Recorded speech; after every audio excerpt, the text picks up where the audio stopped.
अस्सलातु वस्सलामु अलैका या रसूलल्लाह व अला आलिका व सहाबिका या हबीबल्लाह। अस्सलामु अलैकुम। मैं हूँ आपका होस्ट मोहम्मद अतीक इस्लाम। मैं आपको बता रहा था सेहतमंद ज़िंदगी गुजारने के तरीके, तो उसमें आज हम पढ़ेंगे जिगर को कैसे सेहतमंद रखा जाता है। तो जिगर भी एक हमारा वाइटल ऑर्गन्स है। जिस तरह पीछे मैंने आपको बताया था कि ब्रेन है, हार्ट है, 5 हमारे वाइटल ऑर्गन हैं। अगर ये सेहतमंद रहेंगे तो इंसान सेहतमंद रहता है। अगर इनमें से किसी एक भी डैमेज हो जाता है, कोई एक भी डैमेज हो जाता है, तो बाकी सारे ऑर्गन जो होते हैं वो काम करना छोड़ देते हैं या उनके काम के ऊपर इसका बहुत ज़्यादा बुरा इफ़ेक्ट होता है। तो लिवर को कैसे हम सेहतमंद रखते हैं, तो पहले नंबर पर आता है don't drink lot of alcohol. Alcohol को यूज़ नहीं करना चाहिए। इस्लाम ने भी इसको हराम करार दिया है। तो मेडिकल साइंस भी इसको कहती है कि नहीं पीना चाहिए। मेडिकल साइंस में क्या है कि लिवर हमारे सर से लेकर पाँव तक बैड इफ़ेक्ट होते हैं, बुरे असरात होते हैं, यानी हमारे एक एक ऑर्गन को यह नुकसान पहुंचाती है शराब जो होती है। तो इससे हमें बिल्कुल बचना चाहिए, हमें नहीं पीनी चाहिए। तो रसूलुल्लाह सल्लल्लाहु अलैहि वसल्लम ने भी फरमाया कि शफा हराम चीज़ में नहीं रखी। अल्लाह ताला ने तुम्हारी शफा हराम चीज़ में नहीं रखी। अल्कोहल को हराम है, इसमें कोई शफा नहीं है, बिल्कुल यूज़ नहीं करनी चाहिए। तो दूसरे नंबर पर आता है eat healthy diet. Healthy diet means क्या है कि हमें ज़्यादा नमक नहीं यूज़ करना चाहिए अपनी खुराक में, ज़्यादा शुगर यानी चीनी वगैरह भी यूज़ नहीं करनी चाहिए, ज़्यादा फैट भी यूज़ यानी चर्बी भी यूज़ नहीं करनी चाहिए। चर्बी जो ज़्यादा होती है बड़े गोश्त में होती है, तो बड़ा गोश्त वो ज़्यादा यूज़ नहीं करना चाहिए, कम यूज़ करना चाहिए। तो दूसरे नंबर पर हमें नेचुरल फ्रूट्स जो होते हैं वो यूज़ करने चाहिए। जितने भी हैं नेचुरल डाइट्स हैं, वेजिटेबल्स हैं, वो सब कुछ यूज़ करना चाहिए। और तीसरे नंबर पर आ जाता है गेट रेगुलर एक्सरसाइज। ये मैं आपको अपनी पिछली वीडियोस में भी बता चुका हूँ कि एक्सरसाइज के बेशुमार फ़ायदे हैं, बहुत ज़्यादा बेनिफिट्स हैं। तो इसका फ़ायदा लिवर को क्या होता है कि जब हम एक्सरसाइज करते हैं तो हमारी बॉडी में जो कोलेस्ट्रॉल लेवल है वो कंट्रोल में रहता है। यानी जो ज़्यादा कोलेस्ट्रॉल होता है बॉडी में वो एक्सरसाइज की वजह से वो डिज़ोल्व हो जाता है, ख़त्म हो जाता है। तो इसी तरह और भी दूसरे जो मसल्स होते हैं, हमारे जितने भी टोटल मसल्स हैं, वो एक दफ़ा एक वर्किंग में आते हैं जब हम एक्सरसाइज कर रहे होते हैं। तो लिवर क्या होता है, प्रॉपर फंक्शन करता है। तो हमें एक्सरसाइज लाजमी करनी चाहिए।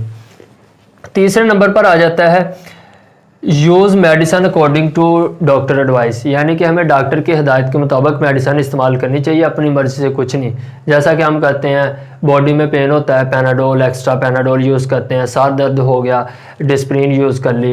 या ये तो अनपढ़ जो डॉक्टर लोग होते हैं उनको तो पता होता है कि कैसे मेडिसन देनी है। तो ये जो स्टीरॉयडल मेडिसिन होती है ये ज़्यादा यूज़ करने से, अब एक आम बंदा है उसको स्टीरॉयडल मेडिसिन का नहीं पता होता क्योंकि ऊपर नहीं लिखी होती, मेडिसिन का नेम होता है। लेकिन डॉक्टर को तो पता होता है ना कि कौन सी स्टीरॉयडल है, कौन सी नॉन स्टीरॉयडल है और कौन सी मर्ज़ में कौन सी देनी है। तो ये सिर्फ डॉक्टर ही बता सकता है, हमें खुद नहीं कोई भी यूज़ करनी चाहिए। कुछ भी हो जाए अपने डॉक्टर की हिदायत के मुताबिक हमें मेडिसिन यूज़ करनी चाहिए, छोटी से छोटी डिजीज़ से लेकर बड़ी से बड़ी डिजीज़।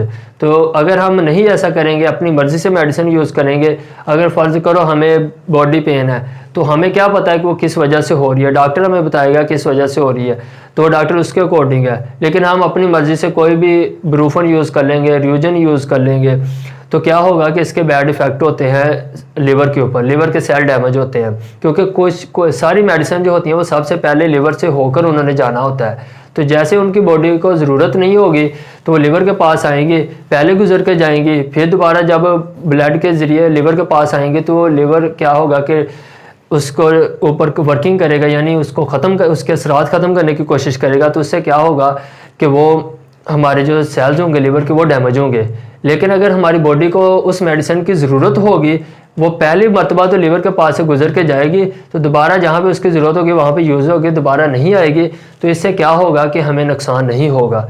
तो मैं आपको यही एडवाइस करता हूँ कि कोई भी मेडिसिन जो है वो अपने डॉक्टर के मशवरे के मुताबिक यूज़ करें।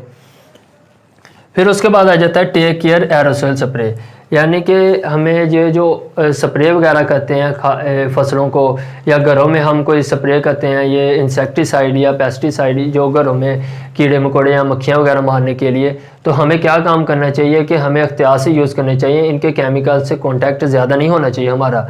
हम थोड़ी यूज़ करें घरों में जहाँ पे इसकी सिर्फ ज़रूरत है। अगर हम इसको यूज़ यानी कि हवा में फैला देते हैं तो हमें मास्क वगैरह यूज़ करना चाहिए ताकि हमारी बॉडी के अंदर ना जाएं। इससे क्या होगा कि अगर ये जो केमिकल्स हैं एरोसोल स्प्रे के केमिकल जो हम कीड़े मकोड़ों को मारने के लिए यूज़ करते हैं, अगर वो केमिकल हमारी बॉडी के अंदर जाएंगे तो वो लिवर को नुकसान पहुँचाते हैं, क्योंकि उन्होंने ब्लड की मदद से कहाँ पहुँचना है, लिवर के पास तो पहुँचना ही पहुँचना है। तो फिर वो लिवर के सेल्स को डैमेज करते हैं, तो जिससे हमें लिवर की जो बीमारियाँ होती हैं वो होती हैं। तो इसलिए हमें कम यूज़ करने चाहिए थोड़ी मकदार में। अगर ज़्यादा हवा में ये मौजूद है तो हमें मास्क वगैरह यूज़ करना चाहिए और इनसे कांटेक्ट नहीं करना चाहिए। कांटेक्ट ना करने का मतलब यही है कि मास्क यूज़ करें या आप 10-15 मिनट उस जगह से आगे पीछे हो जाए। फिर उसके बाद आ जाता है गेट वैक्सीनेटेड। ये उन लोगों के लिए जिनको हाइपेटाइटिस होता है या वो लोग जो हाइपेटाइटिस के मरीज़ों के साथ कांटेक्ट करते हैं तो उनको वैक्सीन यूज़ करनी चाहिए। वो फौरी, अगर फ़र्ज़ करें एक बंदा है उसको हाइपेटाइटिस है, एक सेहतमंद आदमी उस हाइपेटाइटिस वाले मरीज़ को मिलता है। हाइपेटाइटिस की आगे 3-4 अक़साम है, वो मैं आपको नहीं बता रहा, लेकिन मैं आपको ये बता रहा हूँ कि हाइपेटाइटिस कोई भी है वो मिलता है तो अब उसमें के अंदर थोड़ी सी सिम्टम शुरू हो जाती हैं, नज़र आती हैं। तो वो क्या करे, वो फौरी सेहतमंद बंदा जो हेपेटाइटिस वाले से मिला था, वो जो सेहतमंद बंदा है, अब वो फौरी अपने डॉक्टर से रुजू करे कि मैं ऐसे इस आदमी से मिलने गया था, उसको हेपेटाइटिस था, फिर डॉक्टर वगैरह आपको उसके रिलेटेड वैक्सीन देंगे। तो इससे क्या होगा, अगर हम कि अगर हम वक्त के ऊपर कोई उसका इलाज नहीं करवाएंगे, उस मेडिसिन उस डिज़ीज़ का, वायरसेस का, हम ये हाइपेटाइटिस वायरस की वजह से होता है, अगर हम उस वायरसेस का वक्त पर इलाज नहीं करवाएंगे तो ये सीवियर भी हो सकता है हाइपेटाइटिस। तो इससे लिवर भी डैमेज होगा, लिवर डैमेज हो गया, लिवर की डेथ भी हो सकती है, लिवर की डेथ होगी तो इंसान की डेथ हो जाती है। तो इसलिए लिवर एक वाइटल ऑर्गन है, इसको हिफाजत करें, इसकी हिफाजत करें तो क्या होगा कि इंसान की हिफाजत होगी। फिर आ जाता है अवॉइड कंटेमिनेटेड नीडल्स।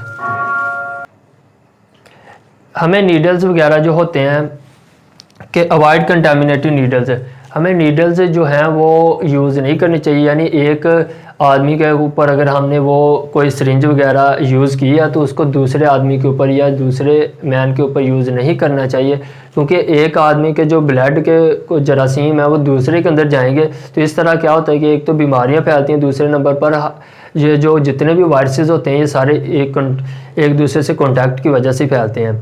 तो हमें अगर हम ब्लड भी एक दूसरे को देते हैं तो हमें क्या काम करना चाहिए, जो नीडल्स हैं वो न्यू यूज़ करनी चाहिए हर एक के ऊपर। तो ये कुछ मेन स्टेप्स थे जो मैंने आपको बताए हैं लिवर को हेल्दी रखने के लिए। इनके ऊपर अमल करके हम लिवर को हेल्दी रख सकते हैं। मैं अभी डिजीज़ नहीं आपको बता रहा कि लिवर की डिजीज़ बेशुमार होती हैं, उनकी ट्रीटमेंट, उनकी प्रिवेंशन हर एक की अलग होती है। ये ओवरऑल एक हेल्थी आदमी है कि जो सेहतमंद है वो मुस्तकबिल में अपने आप को बीमारी से बचाने के लिए ये स्टेप यूज़ कर सकता है।